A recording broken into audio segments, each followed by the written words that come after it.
This is every way to become the richest player on your Minecraft server. If you're feeling dirt poor, that's actually a good thing, since with just one block of dirt, we're going to be able to turn that into riches. And the whole reason for this centers around mud, since if you were to use a glass water bottle to convert a dirt block into mud, then you can dry that out over dripstone and slowly turn it into clay blocks, which when you break that down, you can use the clay to be traded with villagers to get yourself infinite emeralds and then trade that with a toolsmith or an armorer, and there you go, you've got diamond armor and diamond tools. Not just enough to kit yourself out, but also to kit out everyone else on the server. And you did it all just for playing around in the mud. Following this advice from iCraftMC, all we have to do is kill one skeleton, and that could be enough to get us full netherite. Since when you kill that one skeleton, you can use the bones that it drops to give yourself bone meal, use that on the ground, give yourself as many seeds as you can, and then plant those seeds and gather wheat, which we're then going to use to breed sheep, craft those into beds, and now we'll be able to mine for ancient debris in the nether. You know, you'll just have to do it carefully. As Metward shows off in this video, we can use a village to turn ourselves into the strongest player on the server. And when I hear that, I also hear that we're going to be the richest player on the server, because let's be honest, money is power. And the advice here is great, like stocking up on leather and spruce saplings before you even find yourself a village. That way, we'll have plenty of things to be able to trade ourselves with the different villagers that we're finding. And then, after making ourselves a couple of beds and a villager breeder, we'll not only be able to turn some of them into fletchers for emeralds, but we can also get librarian villagers to get all the enchantments that we need whenever we want them. I mean, come on, Fortune 3 is great, but Fortune 3 every single time that you want it, that's gotta be even better. And even if you do follow their advice to become the strongest player on the SMP, it's gonna be easy to be the richest if you're also killing off anyone who's poorer than you. Kind of a rich get richer sort of situation.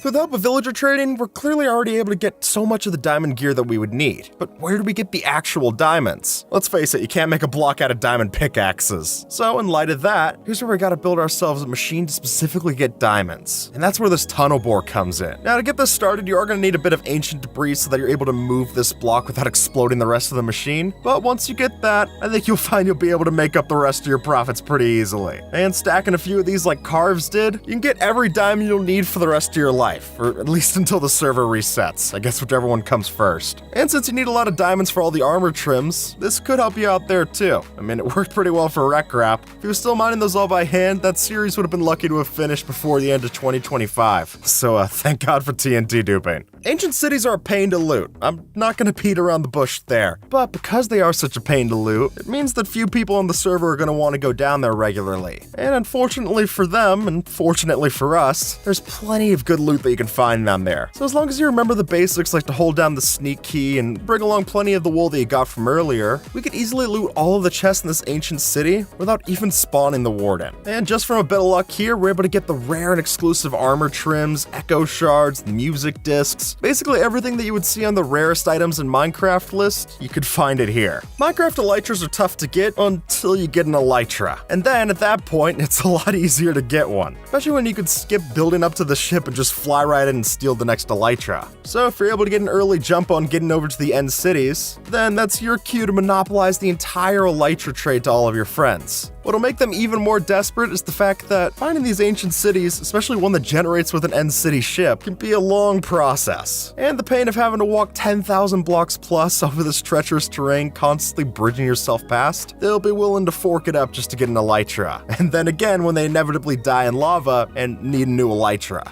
Or if you don't want to worry about going to the end for your monopoly, then it's worth noting that you could also set one up inside of the overworld. Now see, the elytras are the razors, we're gonna sell the razor blades, otherwise known as the rockets. Because once you get yourself a proper sugarcane and creeper farm for the gunpowder, you can easily supply the entire server for months. And they'll also be repeat customers. So as long as you price it just fair enough where they don't want to go and compete and build their own farms, then you could have a couple of people who are set up as dependent on you in the server. And at that point, it doesn't matter how much money they're making, at least some of it's going to be coming back into your pocket. If getting rich is the name of the game, then in my opinion, how we get there is really open for interpretation. So if you're willing to play fast and loose with what qualifies as a rule, and you're playing in 1.17, pay attention to this duplication glitch. Since after filling up your inventory so that every slot has an item, then if you were to continuously rename your shulker box filled up with valuables until eventually you break the anvil, it'll drop not only your original shulker box, but also a duplicate, completely stored with all the valuables inside inside. And folks, that's just one example of the many duplication glitches that seem to find their way into this game. It does not take more than a Google search to find a few, and we'll even put some on screen if you want to go dive deeper into that rabbit hole for yourself. Look, this is a video about how to get rich, not how to get ethical. Public goods are good for the public, but not so good for your wallet. So if you're the kind of person who likes to go around building a bunch of farms for the server to use, it would make sense that you took all the upfront risk in building it and all the materials to make it. You should get a little bit of a kickback from it. So if you were to just charge players for using your farms,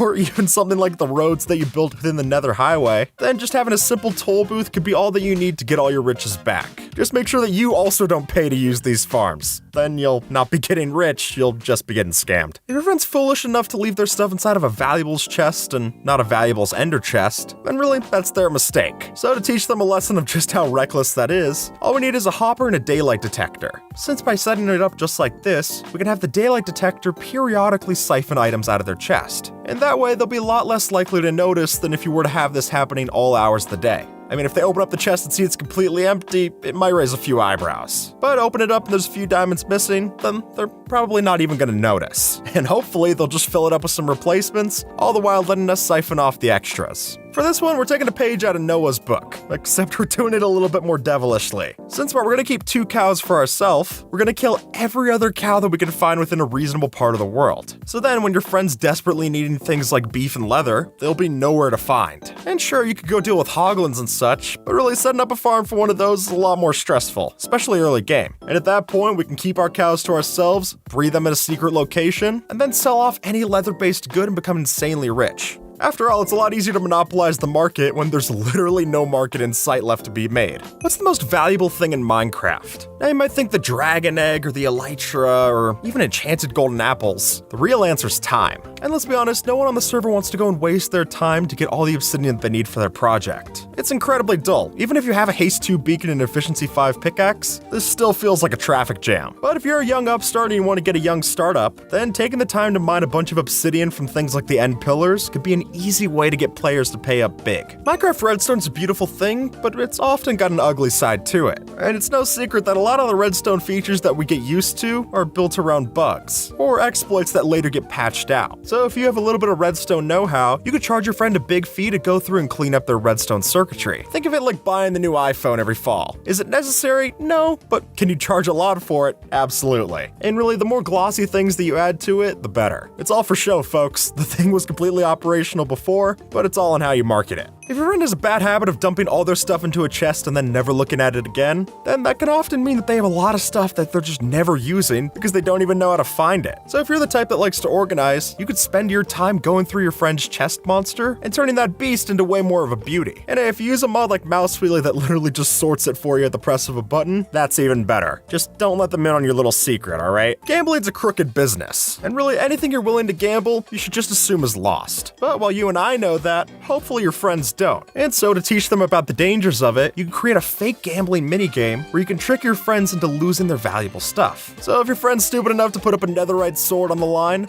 then it's their fault when they find out that the game was rigged all along and you were always just gonna be getting it from them. It was more of a donation box than a gambling machine. But hey, they should be happy. Donations are write-offs, gambling isn't. So if anything, you're just helping them on their tax return. Creeper holes are like laundry. If you have a little bit to do, then it's not a big problem. But let too much of it stack up, and all of a sudden you've got this huge undertaking to go. And so to prevent that from happening, and fill your pockets while you're doing it, you can charge players on the servers a tax for repairing their creeper holes. And when you do this, they really can't blame you for anything that you're doing. I mean, after all, they could have just not had the creeper explode in the first place, but if they then forget to fill it in themselves, then, in my opinion, they should be paying a little something. If not their time, then their assets. And hopefully they'll learn a lesson going forward. And we can all have a much prettier server going as well. Dying in Minecraft is expensive. And while it gets easier to survive the longer that you're playing the game, it also gets more devastating when you do die, and now you have to spend all that time getting your stuff back. And that's why we can take a page out of Grian's book and create a shulker box that you can purchase for a high amount that gives you everything that you need if you happen to die. And I'll be honest, Grian's a lot nicer than me. He calls it Perhaps You Perished. I would be a little bit more cruel to my friends in the message for it, but the result's all the same. I mean, in the real world, we have a death tax for anyone who dies with a large amount of assets, so I'd say this is just another form of that. After all, who wouldn't want more taxes in their game? Normally, a lot of shops like to pop up around spawn. After all, it's where a lot of people spend their time. But where the real money's to be made is in the blue ocean strategy. So all the sharks that spawn fight over the little fish that are over there, turning the water red with violence. We can go off into the distance and set up mini shops in awkward and far out locations that sell little conveniences. Think of these like your 7-Elevens. They're gonna have things like rockets, food, maybe extra ender chests. And then, here's the kicker, because we're selling these so far away from where they're supposed to be, we can charge a bonus on top of that for the extra convenience. After all, folks, time is money, and the only difference is that I can't buy a steak with time, so if I'm able to get my friend's money, I'll take it. While everyone else worries about getting rich off of diamonds in the server, there actually could be more benefits into building a gold farm. Now look, with things like piglin bartering and such, gold has many more uses than diamond. So if you're able to build an insanely fast gold farm like this one, then you can monopolize that gold quick, and all of a sudden you won't just look rich, but you'll also feel rich with all the other stuff that you're getting by purchasing through it. And come on, an all gold beacon? Yeah, we can safely call that a flex for what it is. When you're just trying to kill mobs to get over to your base at night, then a lot of the mob drops just feel like junk, and you'll throw them out of your inventory like such. But when you really do need these materials, those could be more valuable than just about anything else at your disposal. So building a proper mob farm to get a bunch of these mob drops like so, could be all you need to make yourself essential for multiple different markets. If your friend has a rocket shop, they're gonna need gunpowder. They come to you. Or if your friend needs a bunch of string for dispensers and redstone, again, that comes back to you. Then they'll have the spiders at your farm to thank for that. And just about every plant farm that you're going to be making needs some kind of bone meal. So if you have plenty of supplies of bone blocks from all the skeletons that you've been killing, then you very quickly got the market cornered on multiple different fronts. So if you got the time to build this design, you can easily become one of the richest people on the server, all through selling what would have been junk in everyone else's eyes. Spawn-proofing is an essential business, but man is it boring to do. And while there's something therapeutic to walking around with light overlay and placing down torches, that might just be a me thing. I don't know if anyone else feels that. So if you're the same way, you could set up a business where you spawn-proof for all the other people on your server. This could be especially useful if they don't just want you to spawn-proof the surface, but also the caves underneath their base. That'll get them better mob returns, and hopefully get you plenty of money as well. Pillager patrols are often a nuisance, but here's how to turn them into your greatest business partners. Since by building a raid farm out in the middle of nowhere, you can kill some time here and kill some pillagers as well to get yourself plenty of emeralds and totems. And we were already selling things for people in case they died, so why not sell them a preventative measure as well, also for the same hefty price. And then you're monetizing off of both parts of the plan, the prep and the contingency. But hey, when they really need it, they're gonna appreciate that they had both, even if they don't appreciate your pricing structure.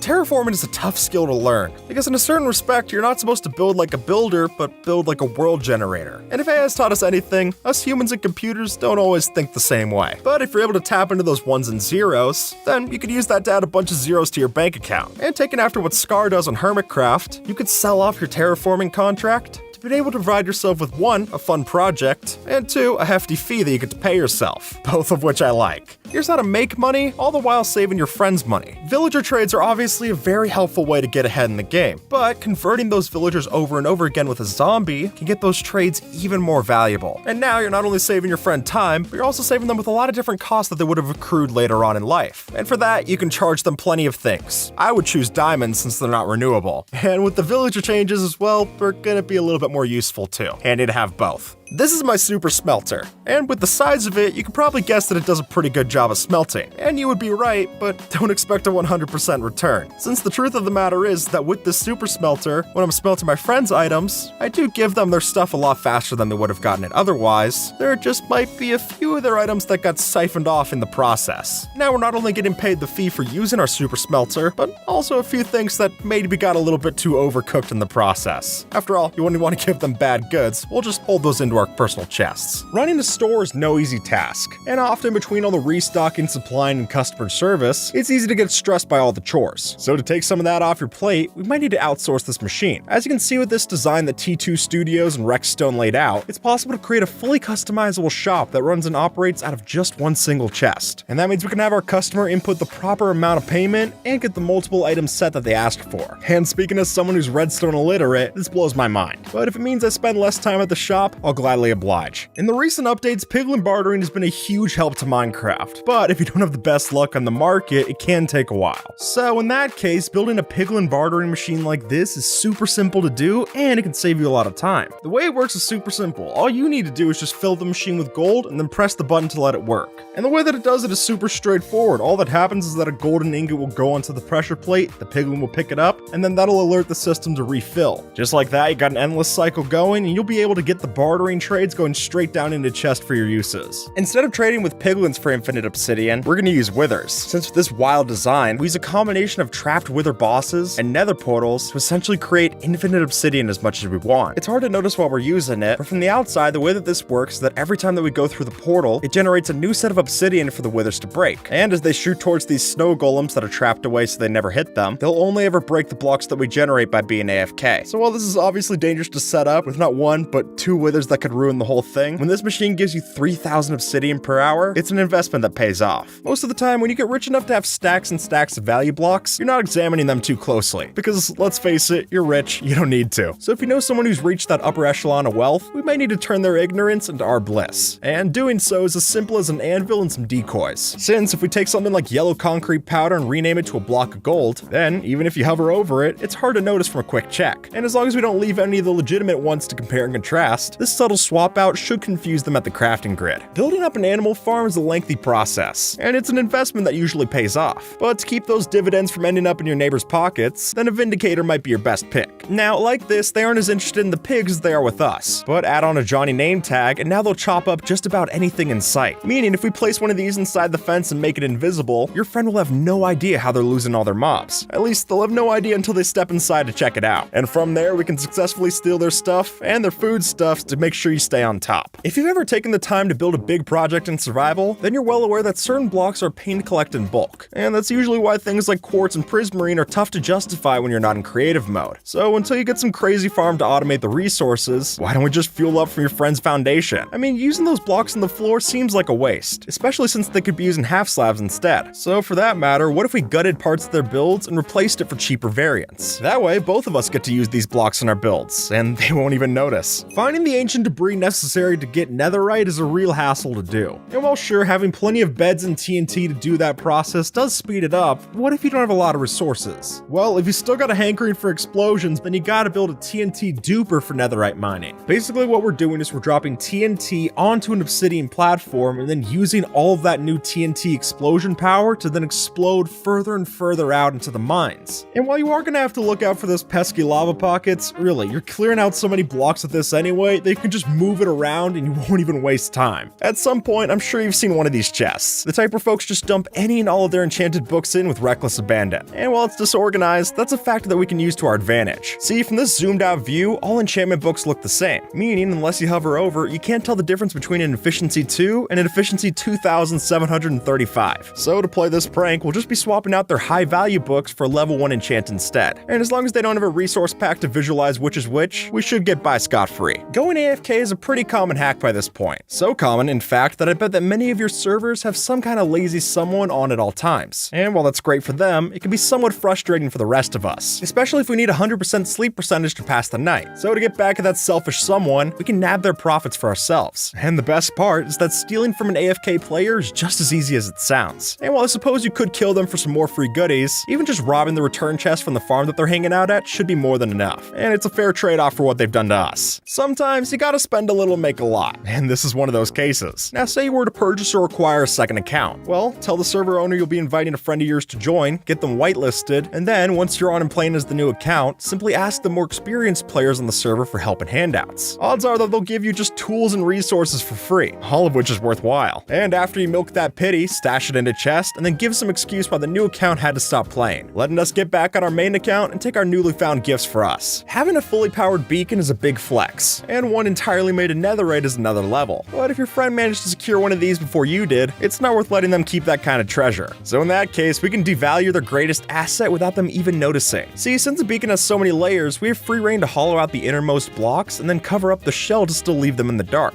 Or if you're worried about any suspicion that might come when their haste 2 drops down to a haste 1, then just fill in the middle blocks with something less valuable like iron, and they'll be none the wiser. Here's how we're going to turn this librarian villager into an infinite emerald farm. Since after repeatedly zombifying mine and curing that villager, we're able to get it so that we can buy 1 bookshelf for 1 emerald. And then we can take that newfound bookshelf, break it on the ground, and that'll give us 3 books that we can sell back to it for 1 emerald apiece. And at that point, we're basically tripling our money every time we talk to the villager. And while that might seem like we're manipulating it, it's clearly got plenty of emeralds for itself, so maybe it's fine with sharing the wealth. When we talk about resources, we're usually picturing things like valuable minerals or maybe common building blocks. But folks, that's only scratching the surface. And if you want to get the best of your friends on the server, every little bit counts. So if they're foolish enough to leave enchanted items in a chest just standing there, whether at a farm or not, then why not take them out and put them through a grindstone instead? That way, we profit off the extra bits of EXP while they get left in the dust. I mean, it's something small enough where people won't care in the moment, but once we jump ahead to having a fully enchanted suit for ourselves, then they'll realize their mistake. If you've been playing Minecraft for a while, then the changes to ores in 1.17 definitely take some time to get used to. And I'll still find my friends smelting their silk-touched ores instead of using fortune, which is unfortunate, but it gives us a golden opportunity. See, if you were to grab your friends' collected ores, whether out of a super smelter or a chest in the mines, then we can choose to use our fortune on it for a better yield. And after that, simply smelt the ones that they would have gotten anyway. Meaning if they're expecting a 1-to-1 return on their iron, they'll get as much. But that'll allow us to take the extras for profit. Here's why you should break your end portal. See, by using this trick, we can smash the end portal frames and turn our portal into a fully functioning duplication machine. And really, this isn't just for sand, but it'll work with any gravity-affected block. So if you need a bunch of concrete powder, gravel, or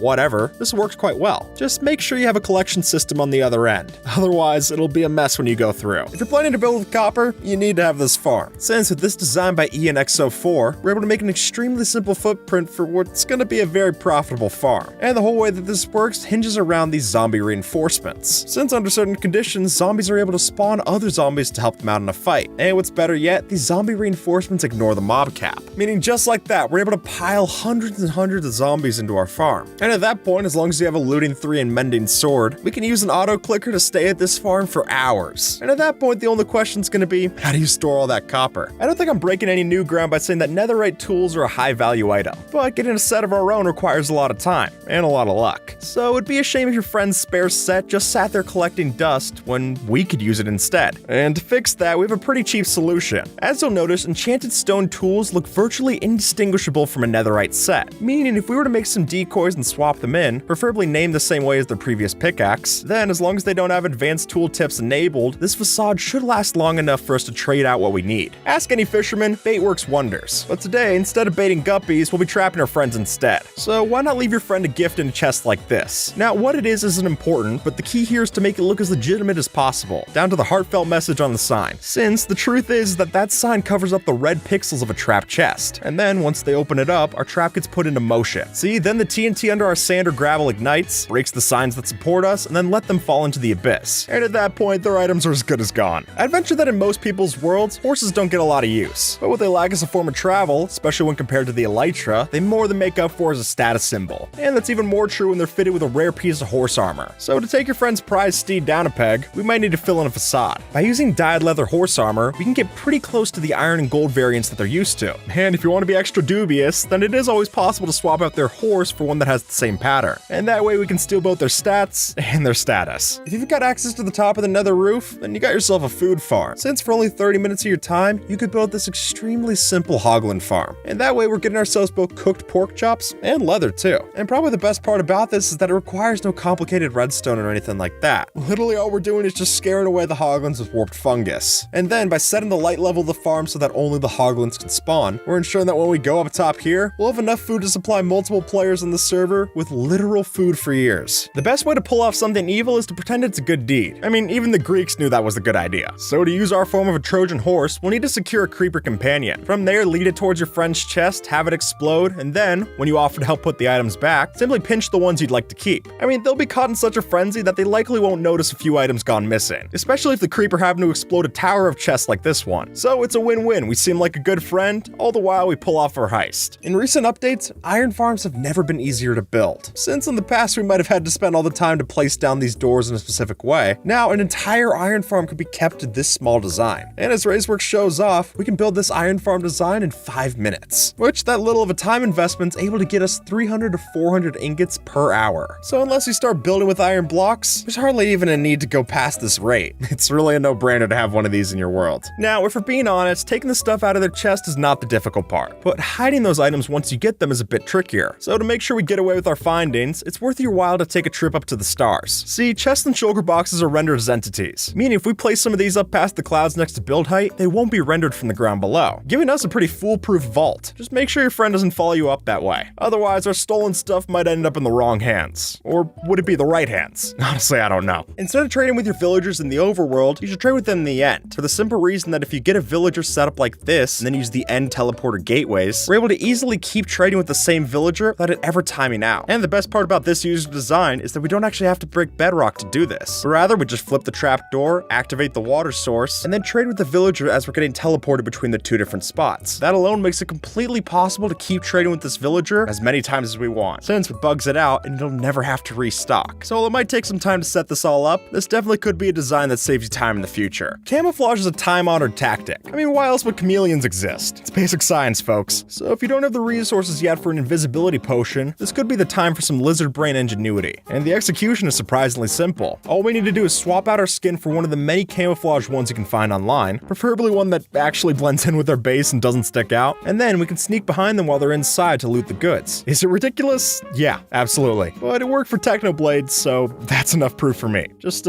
please hold the sneak key while you do it. Villager trading is a lucrative concept, and more often than not, the person who gets the best trades winds up being the richest on the server. So to stop your friend from getting decked out in mending enchanted armor, we'll need to use a doppelganger of our own. No offense to them, but the villagers all look alike. A bold statement, I know. Meaning we could change out their librarian for one that looks the exact same and play it off pretty easily. And hey, we could even claim that there was a glitch with the server's data that caused it to reset, which might be cruel, but don't worry, we've got our own trades to worry about now. And with that, folks, YouTube thinks that you might like this video, so see if they're right and have a good one, alright?